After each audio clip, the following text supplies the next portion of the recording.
오늘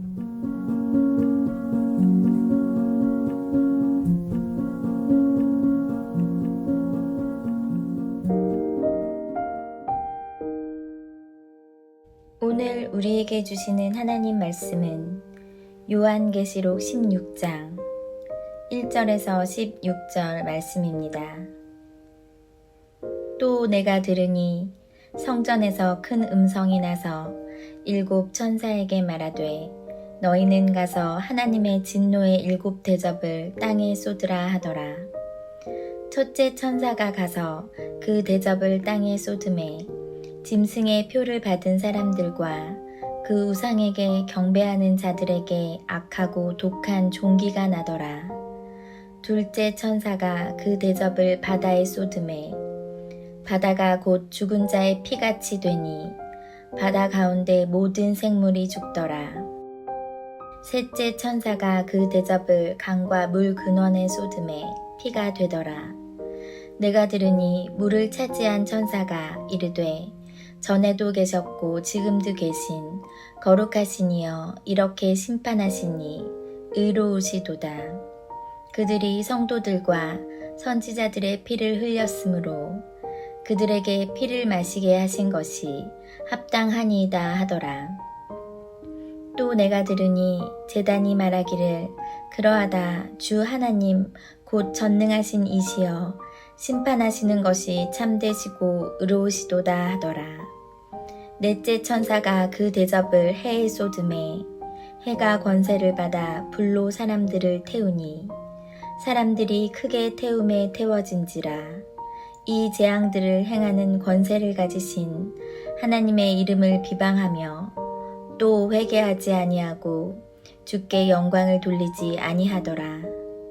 또 다섯째 천사가 그 대접을 짐승의 왕좌에 쏟으니 그 나라가 곧 어두워지며 사람들이 아파서 자기 혀를 깨물고 아픈 것과 종기로 말미암아 하늘의 하나님을 비방하고 그들의 행위를 회개하지 아니하더라. 또 여섯째 천사가 그 대접을 큰 강 유브라데에 쏟음에 강물이 말라서 동방에서 오는 왕들의 길이 예비되었더라. 또 내가 보매 개구리 같은 새 더러운 영이 용의 입과 짐승의 입과 거짓 선지자의 입에서 나오니 그들은 귀신의 영이라. 이적을 행하여 온 천하 왕들에게 가서 하나님 곧 전능하신 이의 큰 날에 있을 전쟁을 위하여 그들을 모으더라. 보라, 내가 도둑같이 오리니 누구든지 깨어 자기 옷을 지켜 벌거벗고 다니지 아니하며 자기의 부끄러움을 보이지 아니하는 자는 복이 있도다. 새 영이 히브리어로 아마겟돈이라 하는 곳으로 왕들을 모으더라.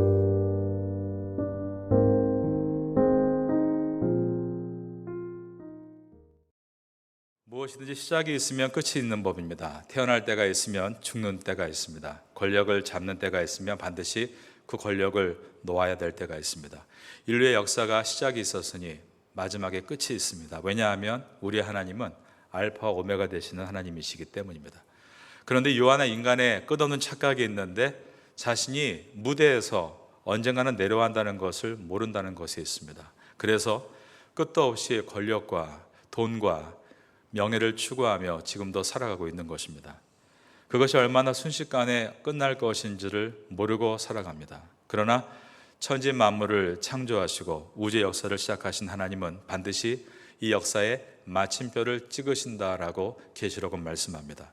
성경은 예수님의 재림이 바로 세상의 끝이라는 말씀을 신약성경 전체 260장 중에 무려 318번이나 언급하고 있습니다. 그 내용이 바로 예수님의 재림에 대한 이야기입니다. 요한계시록은 특별히 우리에게 주님의 재림의 확실성을 가르쳐주고 우리가 이 땅에서 깨어 기도하기를 권면하고 있습니다. 오늘 본문은 주님의 재림 직전에 이 땅에 부어질 마지막 7 대접의 재앙에 대해서 말씀합니다. 오늘 본문의 첫 절인 요한계시록 16장 1절을 보겠습니다. 또 내가 들으니 성전에서 큰 음성이 나서 7 천사에게 말하되 너희는 가서 하나님의 진노의 7 대접을 땅에 쏟으라 하더라. 사도 요한은 성전에서 나오는 음성을 들었습니다. 그 큰 음성의 내용은 하나님이 세상을 심판하시는 마지막 재앙에 대한 말씀이었습니다.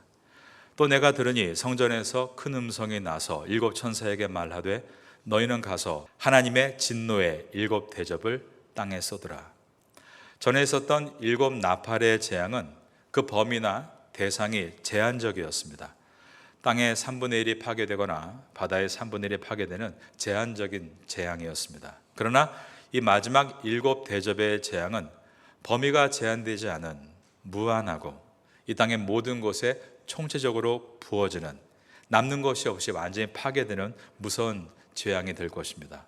이 재앙은 아무 이유 없이 내려지는 것이 아니라 1절에 보면 하나님의 진노의 일곱 대접이라고 말씀합니다. 하나님의 분노가 들어있는 재앙입니다. 하나님의 분노가 폭발하는 재앙입니다. 그 이유는 세상이 죄로 가득해서 이제 하나님의 분노를 쏟으시는 재앙입니다.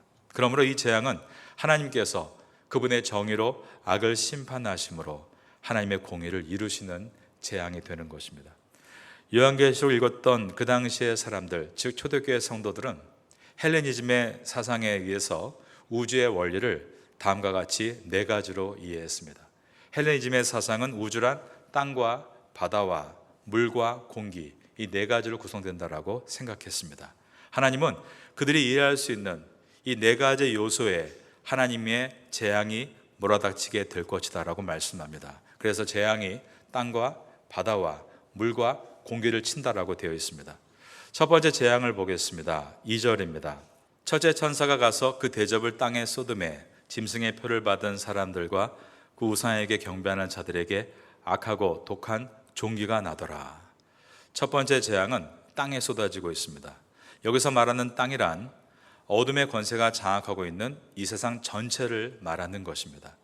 특히 세상에 사는 사람들에게, 사람에게 부어지는 재앙입니다. 그들은 짐승의 표를 받은 사람들, 짐승의 우상에게 경배한 사람들입니다. 요한계시록에서 계속 등장하고 있는 짐승이란 그 당시에 예배를 받기 원했던 초대교회 때는 로마 황제입니다.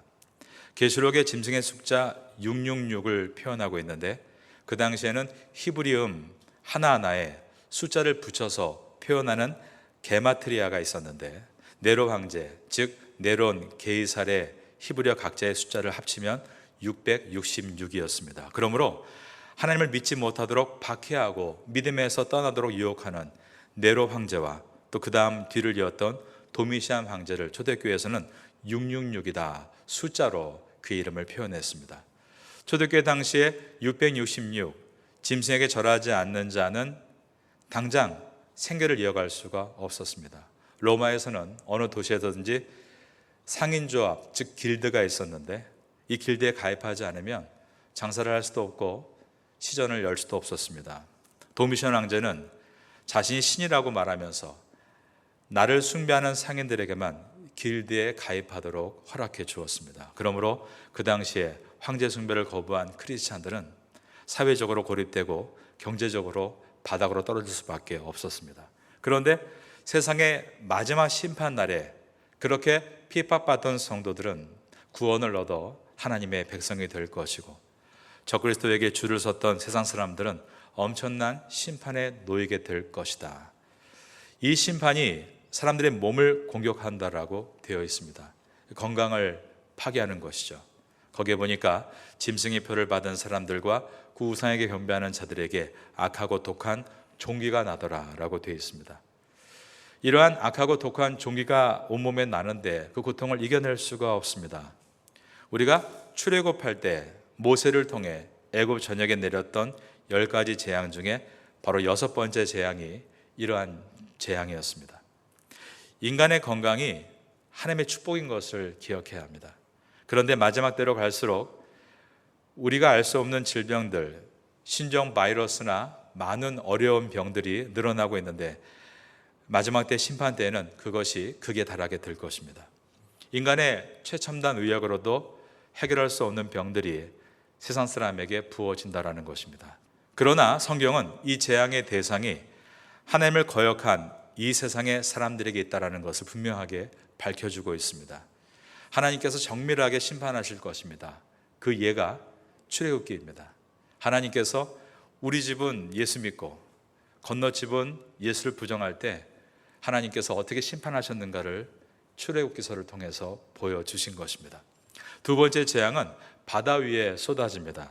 3절을 보겠습니다. 둘째 천사가 그 대접을 바다에 쏟음에 바다가 곧 죽은 자의 피같이 되니 바다 가운데 모든 생물이 죽더라. 세 번째 재앙은 물 위에 쏟아집니다. 4절입니다. 셋째 천사가 그 대접을 강과 물 근원에 쏟음에 피가 되더라. 인간은 물이 없이는 살 수 없죠. 그런데 물이 피가 되는 엄청난 재앙이 쏟아지게 됩니다. 이 바다와 강과 물은 세상의 모든 열방과 나라들을 상징하기도 합니다. 이 악한 세상의 권세가 재앙을 받는 이유는 아래 6절에 보면 성도들과 선지자들의 피를 너무 많이 흘리게 했기 때문이다 라고 되어 있습니다. 그들이 성도들과 선지자들의 피를 흘렸으므로 그들에게 피를 마시게 하신 것이 합당하니이다 하더라. 이 마지막 7대접의 재앙은 그들이 저지른 죄의 대가를 치르는 것이기 때문에 의롭고 정당하다고 말씀합니다. 5절입니다. 내가 들으니 물을 차지한 천사가 이르되 전에도 계셨고 지금도 계신 거룩하신 이여 이렇게 심판하심이니 그 다음 보니까 의로우시도다 라고 되어 있습니다. 인류사는 지금까지 오면서 의인은 반드시 흥하고 악인은 반드시 망한다는 공식이 다 성립되지는 못했습니다. 오히려 그 반대의 경우도 비일비재했습니다. 그러나 마지막 심판 때에는 하나님께서 모든 악인들에게는 단 한 명의 예외도 없이 구체적으로 정의로운 심판을 집행하실 것이다 말씀하고 있습니다. 7절에 보면 제단이 말을 하게 되는데 그 내용은 하나님의 심판이 의롭다라고 말하고 있습니다. 또 내가 들으니 제단이 말하기를 그러하다 주 하나님 곧 전능하신 이시여 심판하시는 것이 참되시고 의로우시도다 하더라. 제단은 성도들의 기도가 쌓이는 곳입니다. 순교자의 부르짖음이 쌓이는 곳입니다. 요한계시록 6장 9절과 10절에 보면 다섯째 인을 떼실 때 내가 보니 하나님의 말씀과 그들이 가진 증거로 말미암아 죽임을 당한 영혼들이 제단 아래 있어 라고 되어 있고 큰 소리로 불러 이르되 거룩하고 참되신 대주제여 땅에 거하는 자들을 심판하여 우리 피를 갚아주지 아니하시기를 어느 때까지 하려 하시나이까. 경건한 순교자들이 이 땅에 하나님의 공의를 실현해달라는 기도를 쌓는 곳이 제단입니다. 계시록 8장 3절과 5절에도 또 다른 전사가 와서 제단 곁에 서서 금 향료를 가지고 많은 향을 받았으니 이는 모든 성도의 기도와 합하여 보좌 앞 그 다음 보니까 금 제단에 드리고자 함이라. 제단은 이와 같이 기도가 쌓이는 곳입니다. 향연이 성도의 기도와 함께 천사의 손으로부터 하나님 앞으로 올라가는지라. 천사가 향로를 가지고 제단에 불을 담아다가 땅에 쏟음에 우레와 음성과 번개와 지진이 나더라. 성도의 기도가 금향료에 담겨져서 하나님 보좌 앞으로 가게 되고 하나님께서 거기에 기도 응답을 주실 때는 강한 응답, 불과 우레로 담아주시고 그것이 제단에 쏟아졌다라고 되어 있습니다. 경건한 성도들이 이 땅에서 하나님의 공의를 실현해달라는 기도에 대해서 하나님은 우레와 번개와 지진으로 즉 심판으로 응답해 주신다라는 뜻입니다. 그 제단의 기도 응답이 바로 악한 자들에게 심판이 떨어지고 있는 오늘 본문 계시록 16장인 것입니다. 첫째 천사가 대접을 쏟을 때 땅에 사는 사람들에게 독한 종기가 나타났습니다. 두 번째 천사가 대접을 쏟을 때는 바다의 모든 생물이 죽었습니다. 세 번째 천사가 대접을 쏟을 때는 강과 물의 근원이 피가 됐습니다. 그리고 나서 네 번째 천사가 대접을 쏟을 때 성경에 보면 태양이 뜨거워진다라고 했습니다. 네 번째 재앙을 보겠습니다. 8절의 말씀입니다. 갑키아와 바이피반. 넷째 천사가 그 대접을 해에 쏟음에 해가 권세를 받아 불로 사람들을 태우니 이 네 번째 재앙은 해가 뜨거워져서 사람에게 화상을 입게 하는 재앙입니다. 지구와 태양과의 거리는 조금만 가까워져도 지구가 화덕과 같이 뜨거워지게 됩니다. 그런데 그러한 엄청난 일들이 벌어지게 된다는 것입니다. 햇볕을 쬐는 것이 인간에게 얼마나 축복인지를 우리가 잊지 말아야 합니다. 햇볕을 잘 쬐도요. 강합성 작용으로 비타민 D가 생성되고 건강이 증진됩니다. 햇볕이 우리에게 얼마나 큰 축복입니까? 그런데 우리에게 축복이 되던 그 해가 이제는 재앙의 도구로 우리에게 해를 입게 한다는 것입니다. 중요한 것은 이 재앙을 당하면서도 9절에 보면 사람들이 회개하지 않았다는 데 있습니다. 사람들이 크게 태움에 태워진지라 이 재앙들을 행하는 권세를 가지신 하나님의 이름을 비방하며 또 회개하지 아니하고 주께 영광을 돌리지 아니하더라.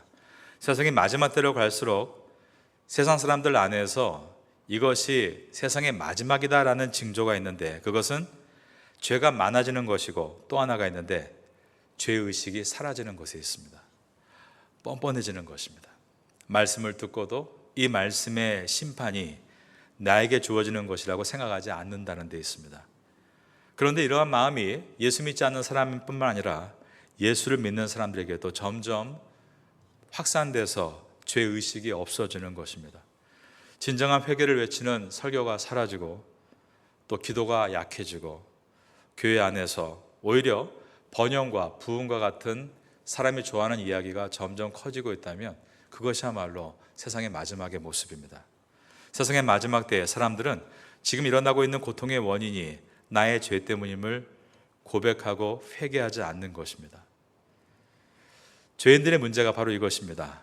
고난을 통해서 회개의 기회를 갖는 것이 아니라 고난을 통해 오히려 마음이 더 강팍해지는 것입니다.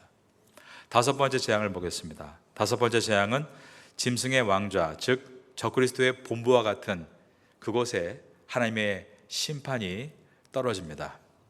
10절입니다. 또 다섯째 천사가 그 대접을 짐승의 왕좌에 쏟으니 그 나라가 곧 어두워지며 사람들이 아파서 자기 혀를 깨물고.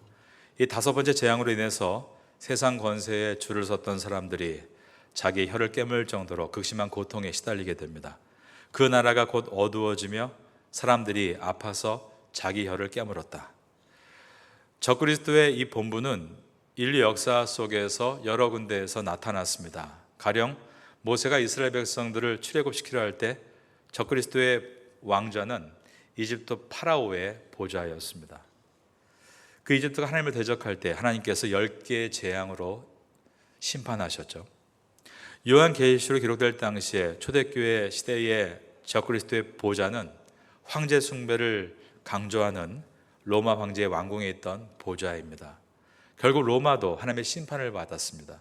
그러면 지금 이 적그리스도 짐승의 왕좌는 어디에 있을까요? 이 마지막 시대는 어떤 특정 국가나 특정 지역이라고 말하기보다는 전 세계의 구석구석에 그 진을 치고 있는 양상입니다. 그러므로 7 대접이 쏟아지는 마지막 재앙은 전 세계의 구석구석으로 쏟아지게 될 것입니다. 놀라운 것은 사람들이 이러한 재앙을 겪으면서도 회개하지 않는다는 데 있습니다. 11절의 말씀입니다. พระเจ้าทรงประทานพระพิโรธในทั่วโลกนะครับแต่อัศจรรย์เพราะว่ามนุษย์นะครับไม่ยอมรับสารภาพบาปไม่กลับใจใหม่ในข้อที่ 11절 말씀 다 같이 읽겠습니다.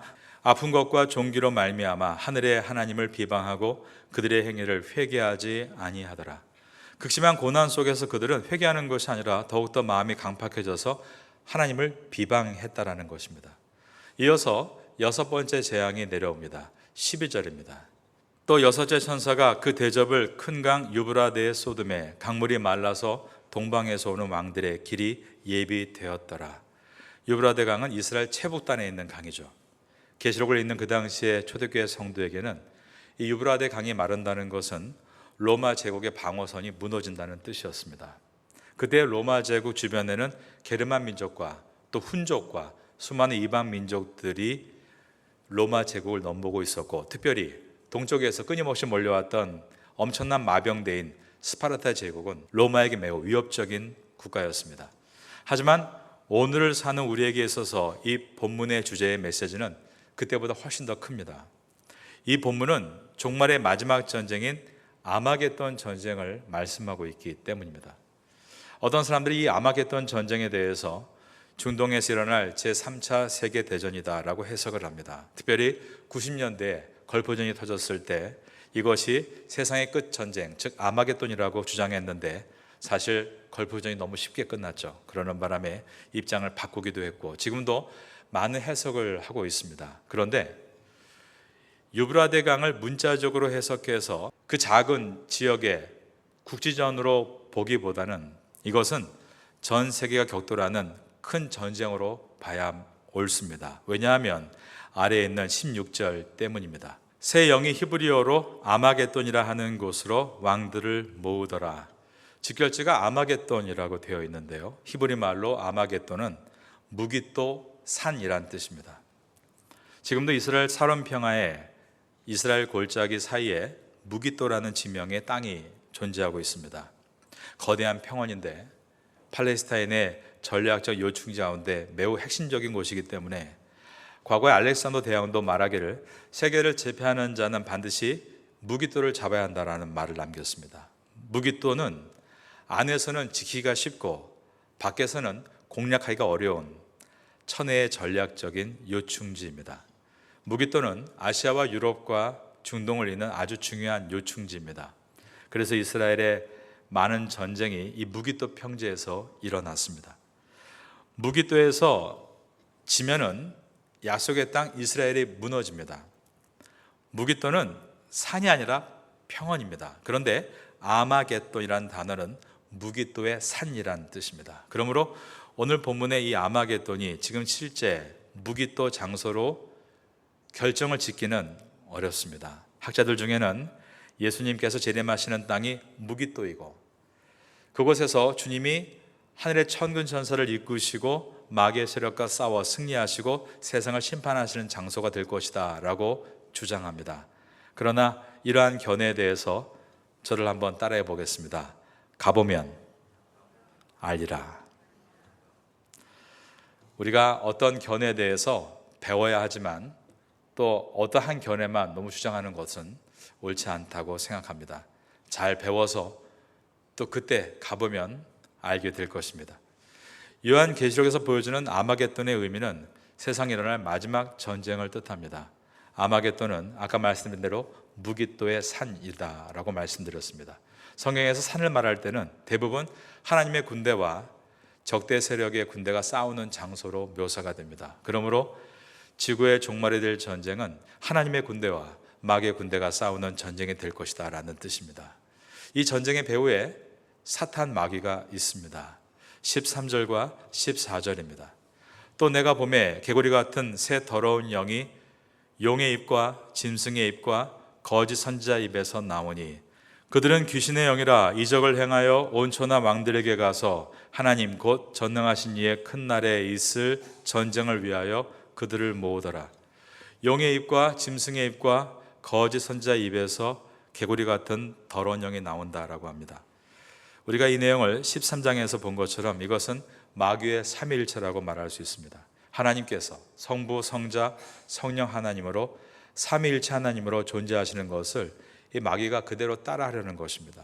자기도 자기의 아들과 같은 존재 적그리스도와 성령과 같은 역할을 하는 옆에서 그리스도를 증거하고 하나님을 경배케 하는 성령 하나님과 같이 적그리스도를 경배하게 하고 용을 따르게 만드는 거짓 선지자, 이렇게 삼위로 활동을 하는 것입니다. 그런데 이들이 영화 반지의 제왕에 나오는 마지막 최후의 전쟁과 같이 동원할 수 있는 모든 세상의 악한 군대들을 모아서 마지막 전쟁에 나타난다라고 되어 있습니다. 그날은 무서운 날이 될 것입니다. 7 대접의 마지막인 7번째 대접이 쏟아지는 것을 보겠습니다. 7째 천사가 그 대접을 공중에 쏟음에 큰 음성이 성전에서 보좌로부터 나서 이르되 되었다 하시니 7째 재앙이 공중에서 쏟아집니다. 여기서 공중이란 눈에 보이는 스카이, 그저 하늘이 아니라 마귀의 세력이 있는 곳을 뜻합니다. 성경은 마귀에 대해서 공중권세 잡은 자라고 에베소서에서 표현했습니다. 그러므로 여기서 공중이라는 것은 마귀가 장악하고 있는 모든 영역을 말합니다. 하나님의 심판이 마귀의 장악한 영역에 그대로 쏟아지고 있습니다. 더 이상의 일격이 필요 없는 완벽한 파괴를 가진 하나님의 심판이 마지막 7번째 대접을 통해 쏟아지게 되는 것입니다. 이때 하나님의 음성은 하늘의 성전에 있는 보좌로부터 나오고 있는데 그 음성이 무엇이었는가? 17절에 보니까 되었다 였습니다. 영어 성경은 It is finished 라고 번역했습니다. 되었다, 이 뜻은 이 재앙으로 말미암아 사탄의 권세가 완전히 끝났다라는 뜻입니다. 이와 똑같은 표현을 예수님께서 십자가에서 운명하시기 전에 하셨죠. 예수님은 십자가 위에서 7가지의 말씀을 하셨습니다. 우린 이것을 십자가 위에서 하신 7가지의 말씀이라고 해서 가상칠언이라고 부릅니다. 그 가운데 하나가 다 이루었다, It is finished. 이것은 무엇을 다 이루었다는 뜻인가? 예수님께서 우리의 미래에 왕성될 성도의 구원을 다 이루었다라고 선포하셨습니다. 2차 세계대전이 승리한 이유는 노르망디 상륙작전 때문입니다. 노르망디 상륙작전이 성공적으로 끝났을 때 It is finished, 끝난 것입니다. 이미 나치 독일은 치명타를 맞은 것이었습니다. 공의 하나님께서 이 땅에 예수 그리스도를 보내셔서 십자가에 달려 죽게 하신 사건은 마귀의 머리를 부수시는, 마귀에게 치명타가 되는 사건이었습니다. 창세기 3장 15절을 우리가 프로토 유앙겔리온, 원시복음이라고 하는데요, 성경에서 가장 먼저 예수 그리스도의 복음이 등장하기 때문입니다. 창세기 3장 15절에 보면 내가 너로 여자와 원수가 되게 하고 여자의 후손도, 즉 예수 그리스도죠, 여자의 후손과 원수가 되게 하리니, 여자의 후손은, 즉 예수 그리스도는 내 머리를 상하게 할 것이요 사탄의 머리를 상하게 한다라고 하셨고, 너는 그의 발꿈치를 상하게 할 것이니라 하시며, 사탄이 예수님의 발꿈치, 즉 십자가 사건을 주도할 것이라고 하셨습니다. 노르망디 상륙작전이 성공한 후에 몇 년 후에 독일은 완전히 항복을 하게 됩니다. 이것은 노르망디의 승리가 완성되는 것입니다. 갈보리 십자가의 승리가 이제 요한계시록에서 마지막 때에 사탄의 모든 영역에 하나님의 재앙에 떨어지면서 하나님의 음성 이루었다와 같이 심판이 완성이 됩니다. 주님께서 말씀했습니다. 되었다. 이 말씀은 우리에게 너무나 통쾌한 말씀이 아닐 수가 없습니다. 이제 모든 것이 끝났다는 뜻입니다. 우리를 그토록 괴롭히고 슬픔에 잠기게 하고 절망케 했던 사단의 권세가 모두 사라지게 되는 순간을 계시록이 말씀하고 있는 것입니다. 7번째 재앙이 큰 성 바벨론에 부어지고 있습니다. 19절입니다. 큰 성이 세 갈래로 갈라지고 만국의 성들도 무너지니 큰 성 바벨론이 하나님 앞에 기억하신 바 되어 그의 맹렬한 진노의 포도주잔을 받음에 각 섬도 없어지고 산악도 간데 없더라. 계시록의 말씀을 받고 있던 일대 초대교회 1세기 성도들에게 바벨론이라는 단어는 로마를 상징하는 은어였습니다. 바벨론은 과거에 음란과 향락과 쾌락의 도시였던 소돔과 고모라 같은 곳이고 폭력과 황금의 도시였던 로마 같은 곳인데, 오늘날 우리에게 이 바벨론은 세상의 모든 권세와 문화를 총칭합니다. 이 어둠의 세상의 권세와 문화를 뒤에서 장악하고 있는 어둠의 세력은 사탄입니다. 그런데 하나님께서 세상의 마지막 때에 그것을 뿌리부터 쓸어내실 것이다 라고 말씀합니다. 중요한 것은 이러한 와중에도 사람들이 끝까지 회개하지 않았다는 뜻입니다. 오늘 본문의 마지막 절인 16장 21절을 읽으며 설교를 마치려고 합니다. 21절 말씀입니다. 또 무게가 1달란트나 되는 큰 우박이 하늘로부터 사람들에게 내림에 사람들이 그 우박의 재앙 때문에 하나님을 비방하니 그 재앙이 심히 큼이라. 오늘 계시록 16장에서 사람들이 반복해서 보여주는 패턴이 있습니다. 그것은 하나님을 향해서 회개하지 않는다는 것입니다. 그러기에 사람들이 망하는 것은 죄 때문이 아니라 죄를 짓고도 회개하지 않기 때문임을 보여줍니다. 여러분, 이것이 참 위험한 것입니다. 오늘날 사람들이 회개하지 않습니다. 돈이 있어서 회개하지 않습니다. 권력이 있어서 회개하지 않습니다. 자기가 누리고 있는 것이 너무 좋아서 회개할 줄 모릅니다.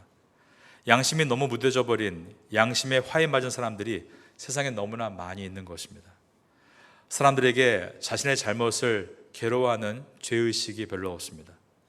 누구의 죄가 뉴스에 보도되면 뭐라고 말합니까? 저 사람이 운이 없어서 저렇게 걸렸다라고 말합니다. 이와 같이 회개하지 않는 모습이 세상 사람에게만 있을까요? 교회 안에 있는 사람들 안에도 점점 회개가 사라지고 있다는 것입니다. 성도들이 교회에 나와서 기도하며 눈물을 흘리지 않는 지가 언제인지 모릅니다. 가슴을 치고 통곡한 지가 언제인지도 모르겠습니다. 주님의 말씀을 들을 때 마치 교양 과목을 듣는 것처럼 아주 세련되게 받습니다. 그러나 말씀을 통해 나의 죄가 얼마나 추악한지를 돌아보지 못한다는 것입니다. 그렇게 되면 그 믿음은 병들 수밖에 없습니다. 여러분, 마지막 때가 될수록 우리 주님 앞에 우리는 정직한 모습으로 서야 하고, 하나님의 공의에 완벽할 수는 없지만 내 부끄러움과 허물에 대해서 적어도 인정해야 하고 회개하고, 그리고 단 1도라도 바른 길로 돌이키려고 노력해야 합니다. 1도가 변하는 것이 아무것도 아닌 것처럼 보이지만 매일 1도가 변하면 1년에 360도로 나를 바꿀 수 있습니다. 그럴 때 주님 앞에 아름답게 서갈 수 있는 것입니다. 세상이 끝나가는 마지막 이야기를 주님께서 하고 계십니다. 여러분, 이 말씀 앞에 우리가 서서 남의 이야기로 이 말씀을 듣지 말고 나의 이야기로 이 말씀을 받으심으로 요한계시록을 지나면서 우리의 마음이 더욱더 하나님 앞에 옥토와 같이 아름답고 성결한 마음으로 설 수 있게 되기를 마지막으로 예수님의 이름으로 축원합니다.